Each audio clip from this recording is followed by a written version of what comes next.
안녕하세요. 단밤 주식클래스의 찌남K입니다. 네, 오늘은 인보사 보조금 관련 재판이 있었고요. 거기에 이제 다녀왔습니다. 한 3시 반부터 진행을 했고요. 끝나기가 한 6시 반 정도에 끝났습니다. 이제 증인으로 나오신 분은 중앙약심위원회 위원님이셨고, 그 다음에 인보사 임상 3상 타당성, 그 다음에 인보사 허가 관련된 1차 회의와 2차 회의에 모두 참석하신 분이었습니다. 이분이 이제 소수 의견 내셨던 분이에요. 이게 이제 2017년 6월 14일 날 인보사가 이제 허가가 나면서 그때 이제 소수 의견 내신 분입니다. 그랬는데 소수 의견으로 아마 이거 내셨던 것 같아요. 예, 이거 제 의견을 소수 의견으로 추가해 주시기 바람, 이렇게 이제 나온 부분이 있어서 이 부분을 이제 좀 캡처를 했습니다. 유전자 치료제에 대한 높은 기대감에 비해 효과가 크지 않은 제품을 허가해 높은 비용을 지불하도록 허가하는 것에 문제 의식을 가져야 함. 여기서 이제 느낄 수 있는 게 뭐냐면 인보사의 유효성이 유전자 치료제에 대한 높은 기대감에 비해 현저히 떨어지는데 이것을 높은 비용을 지불하도록 허가하는 것에 이제 문제 의식을 가져야 된다라고 이제 말씀하신 겁니다. 통증 개선만으로 비싼 약을 허가하는 것은 문제가 있다고 생각한다. 세포 치료제라든지 유전자 치료제는 국가가 전략을 가지고 지원하는 약물임을 고려하여 국제적으로 엄격하게 더 획기적인 것을 허가해야 한다. 품목 허가가 나지 않는다고 해도 제약사는 신약을 개발하는 노하우를 축적하는 소득이 있고 그 경험으로 연구한다면 2, 3년이면 세포치료제와 비교해서 더욱 좋은 임상 결과를 얻을 수 있다고 생각한다.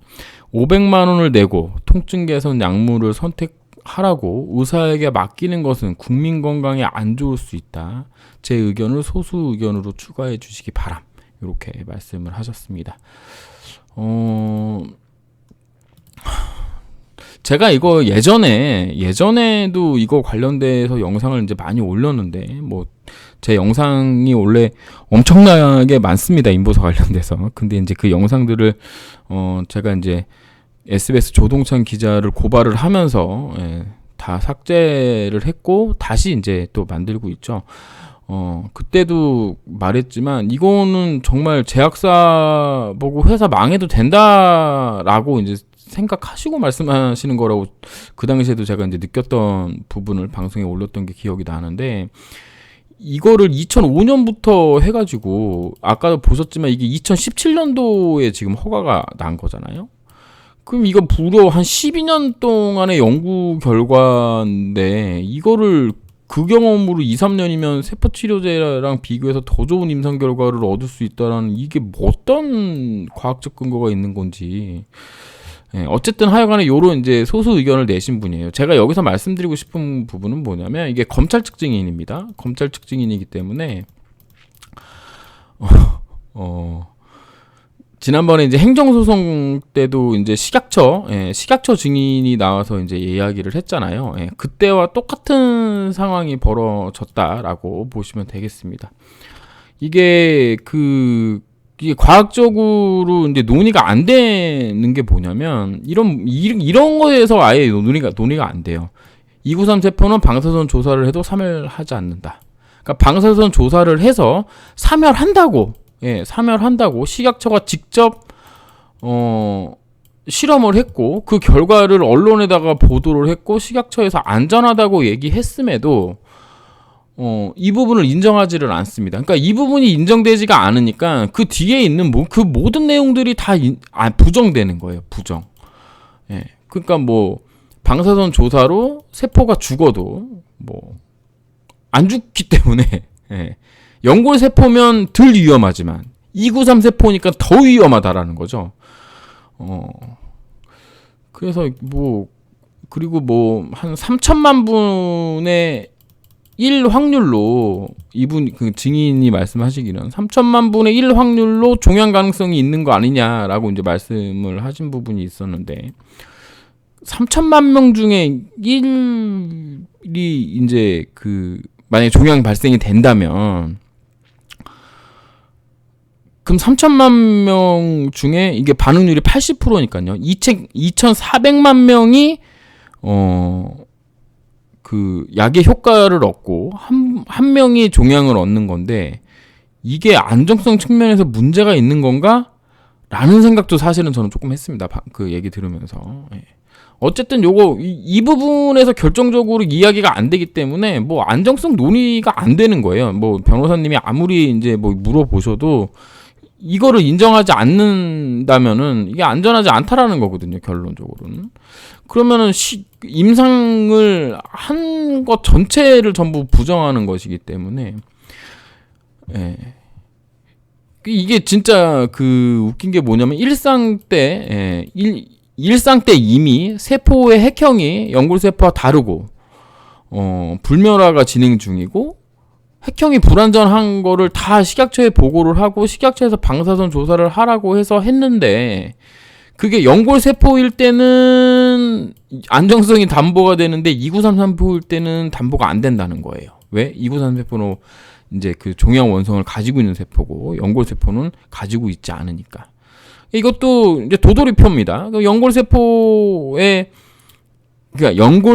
TGF 베타1을 삽입한 그러니까 형질 도입한 적이 없기 때문에 실제로 원래 293 세포에 TGF 베타1이 도입된 그 세포의 특성이 이런 거였는데 이런 걸 보고 방사선 조사를 하라 그랬는데 이게 연골세포였기 때문에 이것만으로 안전하다 라고 판단을 해서 임상을 진행시키고 허가까지 내린 건데 첫 번째 그 이름과는 상관없이 세포의 이름과는 상관없이 세포가 가지는 특성만을 보고 이렇게 결정을 했는데 이게 293 세포이기 때문에 안 된다.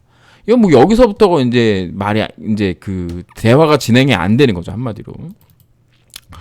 근데 웃긴 건 미국에서 이제 3상을 재개를 했잖아요. 그래서 미국 3상이 이런 과정을 통해서 3상이 재개됐는데 이거는 알고 있느냐라고 이제 우리 변호사님이 이제 물어봤는데 그거는 그거고 한국 품목 취소와는 관계가 없다.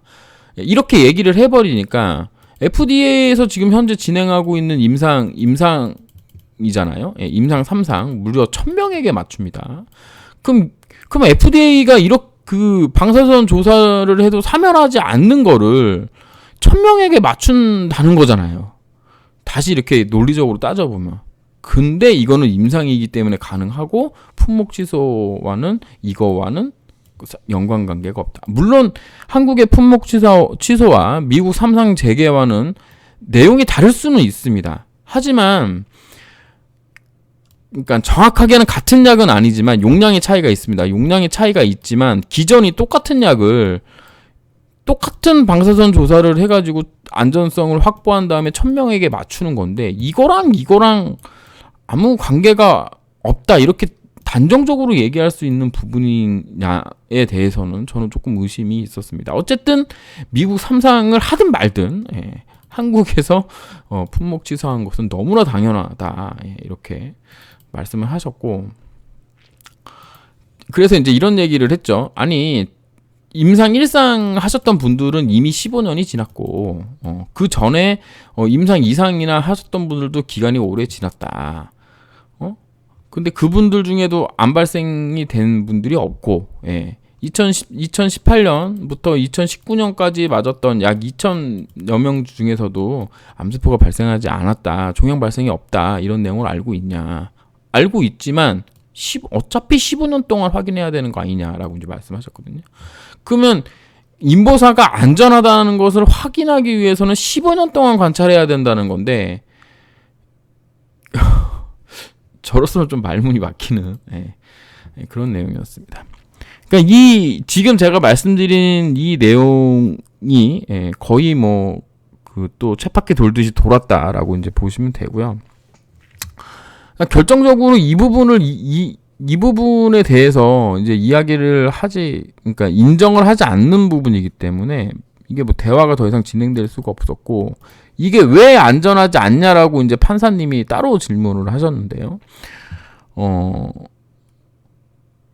명쾌하게 대답하지는 명쾌한 대답은 없었습니다. 다만 293 세포가 종양 원성이 있기 때문에 방사선 조사를 한다고 하더라도 사멸했다가 다시 생길 수도 있는 거고 다시 만들어질 수도 있는 거고 뭐 여기서 나오는 뭐 단백질이나 효소 뭐 이런 부분들이 다 문제를 일으킬 수 있는 거 아니냐라고 이야기를 하시더라고요.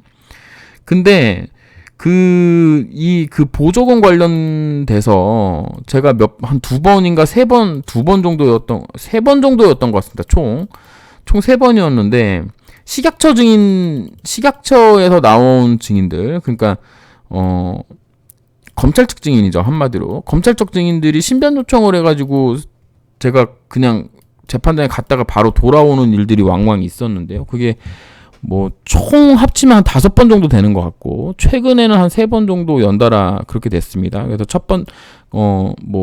김요 증인은 2번 그랬고, 요 앞에 있었던 증인까지 이렇게 합치면 3번 정도 되는 걸로 기억하는데, 제가 이제 확인해 본 결과로는 이때도 오늘과 비슷한 취지의 말씀을 이 식약처에서 나온 증인들이 하신 걸로 제가 확인을 했습니다.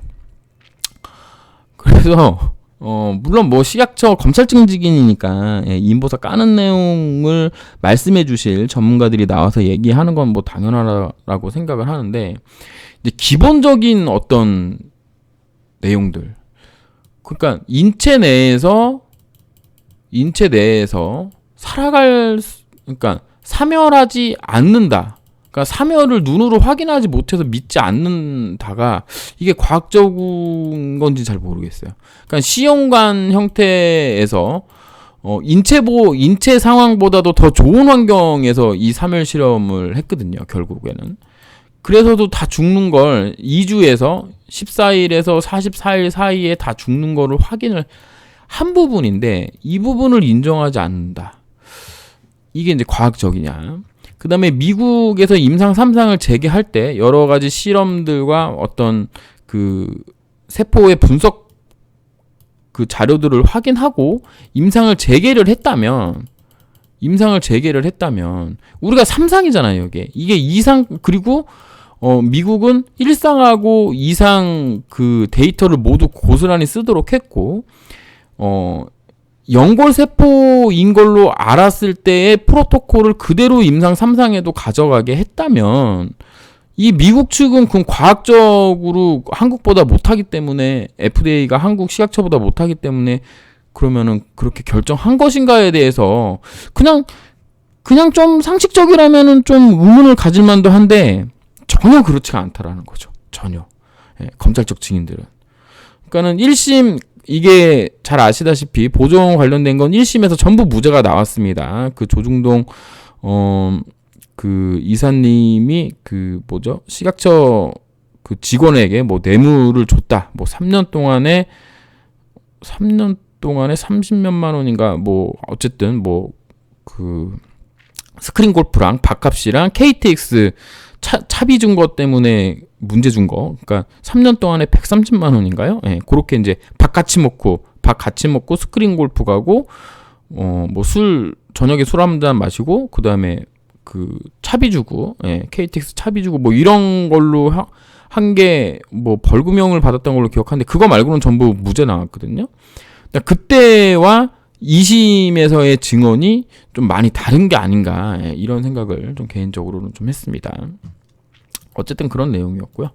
그래서 제가 이제 전체적으로 느낀 느낌은, 인보사 품목 허가 때 중앙약심위원으로서 나는 인보사 품목 허가를 찬성하지 않았다.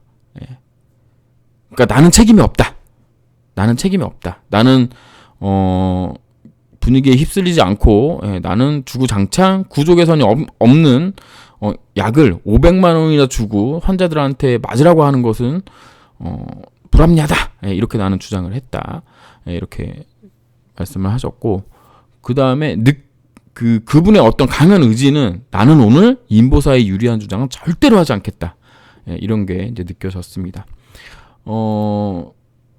우리가 이제 그 인보사를 맞을 수 있는 사람은 KL 그레이드 3의 중증도 환자 중에서 기존에 있던 약들, 뭐 히알루산이니 진통제니 소염제를 맞고도 3개월 이상 증상이 지속되는 지속되는 분들에 한해서 인보살을 맞게 되어 있거든요. 물론 이게 영업 그 현장에서는 어떤 식으로 되는지는 뭐 제가 확인할 길은 없지만 일단 허가 내용은 이 내용이었거든요. 그러면은 결국에는 기존 치료제가 없고 이제 인공관절로 가야 되는 분들, 요 사이에 있는 분들의 국한에서 허가가 내린 거거든요.